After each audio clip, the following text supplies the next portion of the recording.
ये आंकड़ा कम से कम 25,000 लाशों का है। নাম তার সতলুজ। প্রায় 4 বছরের অপেক্ষার পর গত 3 জুলাই কোনো কাটছাট ছাড়াই জি5-এ মুক্তি পায় দিলজিৎ দোসাঞ্জ অভিনীত এই বহুল প্রতীক্ষিত সিনেমা। কিন্তু মুক্তির 2 দিনের মাথায় সেটি সরে ফেলার নির্দেশ দেয় ভারতের তথ্য ও সম্প্রচার মন্ত্রণালয়। তথ্য প্রযুক্তি আইনের 69 এ ধারা ও আইটি রুলস 2021 এর বিধান উল্লেখ করে সরকার জানায় সিনেমাটি সার্টিফিকেশন সংক্রান্ত প্রক্রিয়া সম্পূর্ণ হওয়ার আগেই মুক্তি দেওয়া হয়েছিল।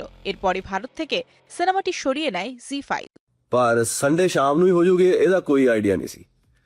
আমরা আগেই জানতাম সিনেমাটি সরিয়ে দেওয়া হতে পারে, তাই কোনো প্রচারণা ছাড়াই চুপচাপ মুক্তি দিয়েছিলাম। এখন আর কোনো দুশ্চিন্তা নেই। অনেকেই সিনেমাটি ডাউনলোড করে রেখেছেন। যারা থামাতে চান তারা চেষ্টা করতে পারেন। ਰਿਲੀਜ਼ ਕੀਤਾ ਜੇ 10 ਕੇ ਰਿਲੀਜ਼ ਕਰਦੇ 2 ਦਿਨ ਪਹਿਲਾਂ ਪ੍ਰਮੋਟ ਕਰਦੇ ਫਿਰ ਨਹੀਂ ਸੀ ਲੱਗਣੀ। जसवंत सिंह एक मकसद का नाम है। কিন্তু কি আছে এই সিনেমায়? বিখ্যাত মানবাধিকার কর্মী জসবন্ত সিং খালরার জীবনের ওপর ভিত্তি করে নির্মিত সতলুজ। 90-এর দশকে পাঞ্জাবে পুলিশি হেফাজতে হাজারো মানুষের নিখোঁজ হওয়া ও অজ্ঞাত পরিচয় লাশ পুড়িয়ে ফেলার মতো স্পর্শকাতর অভিযোগের অনুসন্ধান করছিলেন তিনি। 1995 সালে নিজেই অপহরণের শিকার হন। পরে তার হত্যাকাণ্ডে পাঞ্জাব পুলিশের কয়েকজন কর্মকর্তাকে যাবজ্জীবন কারাদণ্ড দেয় আদালত। সেই বিতর্কিত ইতিহাসই উঠে এসেছে সিনেমার পর্দায়। हमारे पास हमेशा से बस एक ही ऑर्डर रहा है, टेररिज्म को खत्म करने का। গেল 4 বছর ধরে সিনেমাটিকে আটকে রাখা হয়েছিল সেন্সরশিপের বেড়াচারে। 2022 সালে যখন প্রথম এটি বোর্ডে জমা পড়ে তখন এর নাম ছিল ঘল্লুঘারা। সেন্সর বোর্ড এতে রেকর্ড সংখ্যক 127টি দৃশ্য কাটার নির্দেশ দেয়। নাম বদলে রাখতে বলে পাঞ্জাব 95।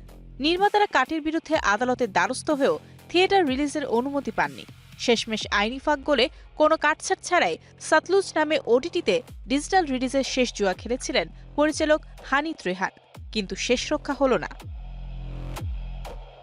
এদিকে সিনেমাটি সরিয়ে দেওয়ার ঘটনায় শুরু হয়েছে রাজনৈতিক বিতর্ক।